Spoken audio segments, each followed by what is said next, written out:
Hello বন্ধুরা, তোমরা সবাই কেমন আছো? আশা করি তোমরা সবাই খুব ভালো আছো। বৈশাখী দাস ব্লগ অনেক অনেক স্বাগত। বন্ধুরা, এই দেখো আমি আজকে গ্যাসের যে ওভেনটা আছে এটা আজকে মুছবো। গ্যাসের ওভেনটা রান্না করা হয় কদিনই মোছা হয়নি, আর আজকে একবারে ধুয়েও নেব। গ্যাসের ওভেনগুলো সব খুলে দিচ্ছি, যে আখা উনুন বলে সেগুলোকে খুলে নিয়েছি। দিয়ে খুলে একদম এই দেখো একটু সার্ফ জল নিয়েছিলাম, এই যে নেতাটা দিয়ে ভালো করে ঘষে ঘষে এটা পরিষ্কার করছি। আর পরিষ্কার করা হয় 2-4 দিন পরেই, আবার 2-4 দিন পরে দেখো তেল তেল হয়ে যায়। কেননা এখানে সবসময় রান্না করি, আমার রান্নার সাল নাইকো, তাই আমি দেখো এটাতে রান্না করে। আর এই দেখো তেল চিটে ভাব বেশি হয়ে গেছে, তাই আমি দেখো রান্না করে নিয়েছি। দিয়ে গ্যাসের ওভেনটা সব খুলে খুলে ভালো করে মুছে পরিষ্কার করছি। আর যদি না মোছা হয় দেখো একদম ভালো নাই লাগেও না। নিচেগুলা দেখো সবসময় তো সময় হয় না নিচেগুলা, তাই দেখো ম্যাগি বানিয়েছিলাম। আর ইন্দুরে প্রচুর জ্বালাতন আমাদের বাড়িতে বন্ধুরা, ইন্দুরে দেখো নিয়ে গিয়ে একদম ওভেনের নিচে রেখে দিয়েছে। দিয়ে দেখো ওভেন টোভেন সব পরিষ্কার করে, ওভেনগুলো পরিষ্কার হয়ে গেল, সব রেখে দিলাম ধুয়ে ধাইয়ে। এবার দেখো নিচে মেঝেটা, রান্নাঘরের নিচে মেঝেটা দেখছি নোংরা হয়েছিল, আর নিম পাতা ভেজা হয়েছিল, সেই নিম পাতাটা দেখছি পড়ে আছে নিচেতে। কেন সামনে পড়ে থাকলে তো সবসময় মানে ঝাড়ু দেওয়া দেখাও হয়, দিন দূরে নিয়ে গিয়ে দেখো ওই সাইডে ভরে দিয়েছে। তাই আমি দেখো সব একদম রান্নাঘরটা ঝাড়ু দিয়ে পরিষ্কার করে নিচ্ছি। আর রান্নাঘরে তো দেখো পরিষ্কার না করলে দেখবো পায়ে পায়ে সব যে পিঁড়েটা আছে পিঁড়ের মধ্যে চলে আসবে। এমনিতে আমাদের বালিটা একটু বেশি, কেননা আমাদের যে উঠোনটা আছে উঠোনে না ঢালাই করা নাই, একদম মেটেল মাটি, ওই জন্য দেখো বালি ভাবটা বেশি, বালি চলে আসার সামনে আবার বালি পাথর সব রাখাই আছে, ওই জন্য দেখো বালিগুলা বেশি হয়। আগে থেকে ঘরে অনেকগুলো বাটিতে কুড়া ছিল, মানে কুড়া বলতে যে মেয়ে খেয়েছিল বিস্কুট চকলেট এইসব প্যাকেটগুলো পড়েছিল, তাই অতি ভালো একসঙ্গে একদম কেড়িতে কুড়িয়ে ভরে রেখে দেবো।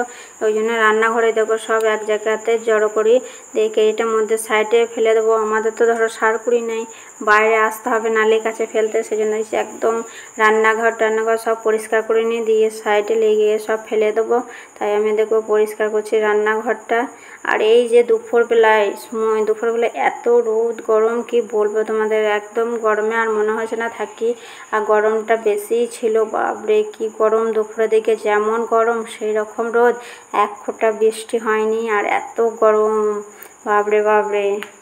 গরমে মনে হচ্ছে না যেন কাজ করি, সব সময় মনে হচ্ছে পাখার নিচে বসি, কিন্তু কি পাখার নিচে বসলে রোদে এলে তারপর আবার দেখছি বেশি গরম লাগছে। আর তোমাদের সাথে কথা বলতে আমার খুব ভালো লাগে বন্ধুরা, তাই আমি ভাবলাম যে আমি কাজ করে একটু আর তোমাদের সাথে কথা বলেই আমার কাজটাও হবে, তোমাদের সাথে কথাও বলা হবে, গল্পও হবে। তাই আমি এই দেখো ঝটপট ভিডিওটা বানিয়ে ফেললাম তোমাদের জন্য। এই দেখো আমাদের বন্ধুরা তোমরা দেখতেই পাচ্ছ কুড়াগুলো দেখো কিরির মধ্যে ভরে এক সাইডে রেখে দিলাম। আর আমার এই দেখো সব যে ওভেনগুলো ছিল সেগুলো ধোয়া হয়ে গেল, নিচে যে মেঝেটা ছিল রান্নাঘরে সেইগুলো দেখো ঝাড়ু দিয়ে পরিষ্কার করে নিলাম। আর অল্প ঘরে বাসন ছিল, সেই বাসনগুলো ধুয়ে নিলাম। তোমাদের সাথে কথা বলতে বলতে সব কিছু কাজ কমপ্লিট হয়ে গেছে। আর দেখছি যে আর একবার ধুয়ে নিই, কেননা একবার ধুয়েছি সার্ফ জল দিয়ে দিয়ে দেখছি ফেনা ফেনা হয়ে আছে, সেই জন্য আর একবার এই দেখো ভালোভাবে ওভেনটা পরিষ্কার করে নিচ্ছি। আর তোমরা দেখতে পাচ্ছ যে বাসনগুলো আছে, ওই বাসনগুলো হলো রান্না করেছিলাম সেই বাসনগুলো ছিল, একটু বাসন আমি দেখছি ড্রেসিংয়ে ভিজিয়ে দিই।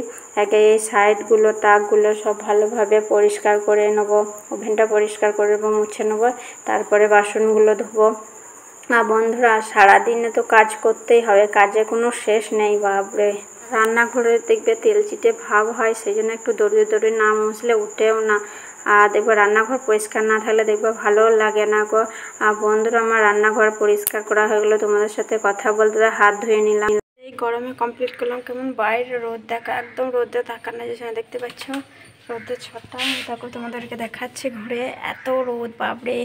এই সামনে এদিকে পা দিছে, পা একদম গরম হয়ে গেছে বন্ধুরা, এত রোদে এত কাজ, এই গরমে দেখো ঘাম একদম বেড়ে গেছে, ভাবতে পারে গরম। আর বন্ধুরা আমার ভিডিওটা ভালো লাগলে লাইক শেয়ার ও সাবস্ক্রাইব করে দিও, কমেন্ট করতে ভুলবেন, অবশ্যই কমেন্ট করে জানাবে কেমন হয়েছে। রোদে তাকাতেই পারছে না, এত জোরে জোরে রোদ। বাই বন্ধুরা, আবার দেখা হচ্ছে তোমাদের সাথে নেক্সট ভিডিও। টাটা বাই, ভালো থেকো সুস্থ থেকো।